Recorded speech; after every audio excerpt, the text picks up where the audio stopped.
Time to dive back into the legislative session as State Senator Franklin Foyle is our guest. Good morning, sir. Welcome back. Thanks, Brian, for having me. Good to see you this morning. Not glad to have you on today. Oh, hey, you know what? Picked up a new sponsor on the show since the last time you've been on here. 5-Star Printing and Signs out in Denham Springs. Awesome. Veteran-owned business. I know that hits home with you. I love to hear that. As you know, I passed the Veterans Business Initiative Act a few years ago, which registers veteran businesses with the Department of Economic Development. You can go to their website, and if you want to shop with a veteran-owned business, go to that website. They're there. So, yeah, you can give 5-Star Printing and Signs a call directly at 271-4096 and know that you're doing business with a veteran as well. It just happens to be election year as well. And you know what? No better place for your yard signs. I was out there not too long ago with Danny talking about exactly that. So, all right, we've got a lot to cover here. We were talking with Jim Patterson from LABI in our last hour about a number of the tax issues that are coming up in front of the session. In fact, today, I mean, when Rev and Fisk gets in at 9:30, it's go time. I mean, it is go time. SB1, SB2, like there's a good more than a dozen bills that are going to affect us directly when it comes to taxes. Which ones do you have your eyes on? Well, I'm actually looking at repealing the state income tax, but doing targeted repeals. I actually filed a bill myself that would repeal state income tax for retirees. Right now, under our law, as I was preparing this bill, I was doing my research, I didn't realize this, but if you're a state retiree, your state income tax is exempt. If you're a federal retiree, your state income tax is exempt. But if you're a private, it's not. So why not at least start with that? Now, the problem is you're going to get pushback from folks that say, hey, we can't afford it. Well, the reality is if other states can do it, we can do it as well.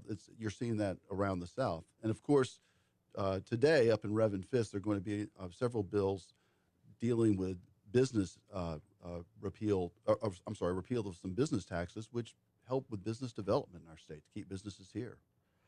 So this is SB 121. Is that the right? I got the right one here. So it says the present law provides for an individual income tax exemption for $6,000 of annual retirement for income, which is received by an individual 65 years of age or older. The proposed law changes the present law from 6,000 to all. How big of a number is that? Well, how big of a difference is that? So the fiscal note we got on this bill was that it would be a potential loss, and these are estimates of $600 million. But I think that's overblown. I don't believe that to be the case. I saw a similar bill that was filed trying to do this about 10 years ago, and it was about $37 million. So, yeah, I would say it's going to be $50 or $60 million, but not $600 million. Yeah, I mean, how many retirees do we have in Louisiana, and what kind of easy street are they on? And plus, you got to remember, this is only folks that retired from a private business. It's not state or federal. So, look, if we want to keep retirees in our state and attract retirees, these are good tax-paying citizens that we should try to recruit. And so I think to be competitive, we need to do that. Right now, there is a $6,000 deduction if you're a private retiree. But other than that, you don't get any breaks or incentives like the state and federal retirees do. With the 6,000 already existing, and State Senator Franklin Foyle is our guest, with the 6,000 already existing, that fiscal note makes even less sense. Yeah, I don't believe that to be the case, and it's frustrating because these are simply estimates that the fiscal office comes up with. I think they have people trying to work hard, but they're not always right, and so we have to keep pushing ahead. And it's easy for people to push back and say, hey, we just can't lose the revenue. Well, the reality is whether or not you repeal all of income tax or just have targeted repeals like I'm suggesting, it's being done all across the South. We talked for years how Florida and Texas has no income tax. Now Mississippi and Arkansas either have passed repeals or on the edge of passing repeals. So, we're going to have to keep up. And I think that's going to be part of the debate of the governor candidates. And I think it's something that it may not happen this year, but I think it'll definitely probably happen in the next administration. State Senator Franklin Foyle is our guest, talking about a couple of bills that he's got in front of this legislative session. So today, I believe the corporate franchise tax is going to be argued. You've got a bill that's kind of a subset of that. If Brett Haldane's bill to eliminate the corporate franchise tax passes, is there a need for your SB 9 after that? No, there would not be. And mine was simply it was an unintended consequences. I'm working with Baton Rouge Area Foundation to try to help them with this potential tax repeal. But if we have the corporate franchise tax, then this would take care of that situation. So there would not be any need for that bill. What's the pulse over there at the Capitol right now as far as repealing taxes and scaling back? Because Jim Patterson and we went through a stack of getting rid of sales tax on food, drug, insulin, like all these little, I don't want to say nickel and dime, because to you and me out in the, like when we're in the real world, that makes a big difference. But what's the pulse on doing all the little things as opposed to one big thing? Well, I don't know that we will actually get much past. There's a lot of talk right now. Yeah. But I'm not sure that we're going to get much of any of these bills passed. I mean, right now the governor has already said that he would not be interested in supporting any rollback of taxes at this point. So I just don't see it happening ultimately. But once again, it is a fiscal session. It's the right time to bring these bills. Oh, sure. We need to put these up for discussion and try to make these part of the next debate with the governors coming up. Okay, so skipping ahead, and we're going to get a little deep in the weeds here, completely off the agenda of this legislative session. It is a fiscal session. It is also an election year. So what I just heard, and you just sparked me. I was on this last week too. If our fiscal sessions fall on state election years and nothing gets done in an election year because nobody wants to really rock the boat, should we look at moving when the fiscal sessions are so that people can actually flex a little bit and get something done? I think that makes sense. In fact, we switched them out a few years ago, and I can't remember the rationale why, but that makes sense because think about it.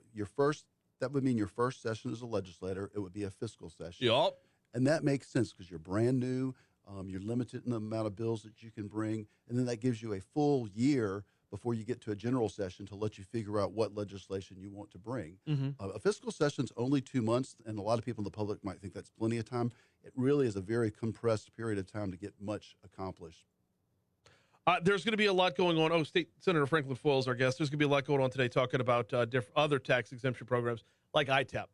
And this is one where, and you and I were talking about this during the break a little bit, we're going to see people chip away at sales taxes on certain items, chip away at nickel and dime taxes across the board.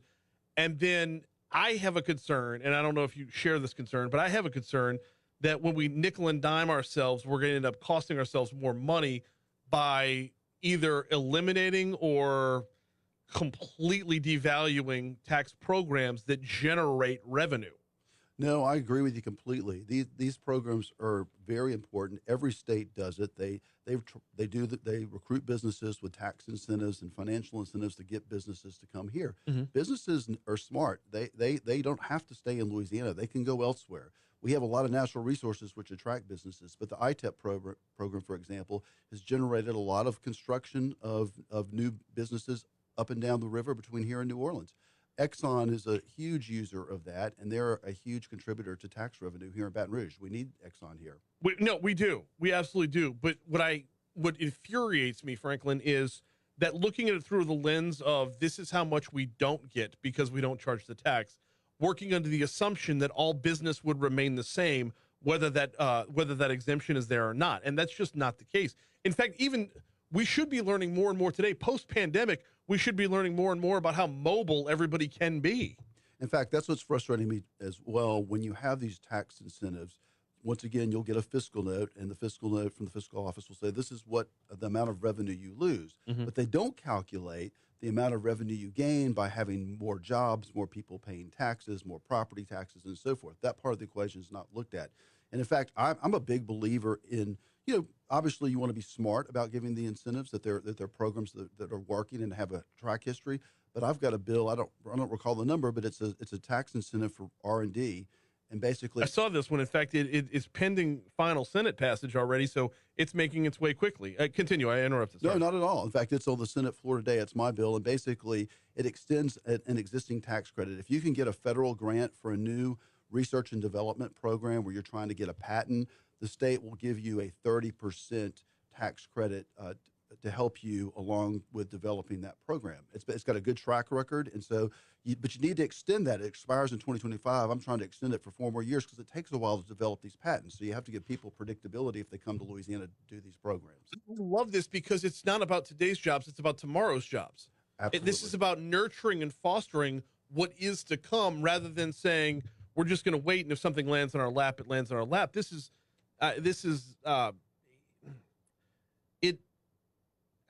I'm failing for the words as to the comparison, but it's you're sowing right now, and we will reap later on. That's No, where I was going. absolutely. And you have people here already in the program who are developing their patents and creating their companies here. But to keep these things going, you have to have targeted programs like this. And the tax dollars that we get in return, once again, with high-paying jobs and other property taxes and so forth, more than make up for it. And this is the kind of industry we want to attract to Louisiana. Yeah, absolutely.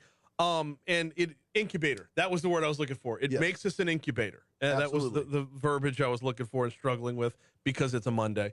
We got State Senator Franklin Foyle in with us for a couple more minutes. There's no way I don't let you out of here without asking about SB 157, which would talks about lottery tickets online.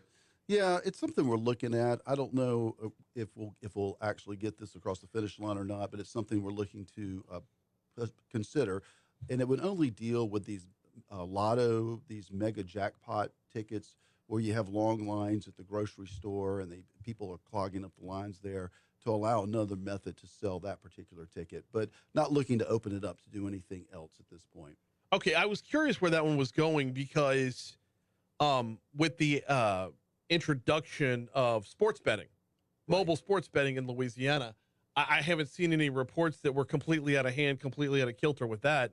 And I didn't know if this was like a side-by-side, like, hey, if I could put, $10 on Golden State on a Sunday afternoon to not cover the 6.5, if I could do that, then what would be the difference between that and buying a Mega Millions ticket? Nothing really. I mean, it's just the way things are going with other lotteries around the country, and you see it with the sports betting. It seems to be working effectively. Once again, you have to put safeguards in place to make sure you can verify the age and so forth. But once again, no one likes to stand in a long line behind people who are buying mega jackpot tickets at the grocery store. Yeah, and when that jackpot gets over a certain number, those lines do get a little bit longer. That's right. Yeah. That's right. And then, and then you're just standing there, like you're standing at a gas station, right? You're like at a Be Quick, and you're waiting to get your Mega Millions ticket, and you got a Reese's staring you down, and then you buy the Reese's, and now you're contributing to the obesity factor in Louisiana because we're forced to stand there and buy candy. Yeah, that's right. You like that pitch? That's right. That's a decent. That works. Walk us down a path. That works. He is State Senator Franklin Foyle. You got a busy day today. You've been off and running in the session. I greatly appreciate some time this morning. I'm going to let you get back at it. Thank you, Brian. Take care. You do the same. State Senator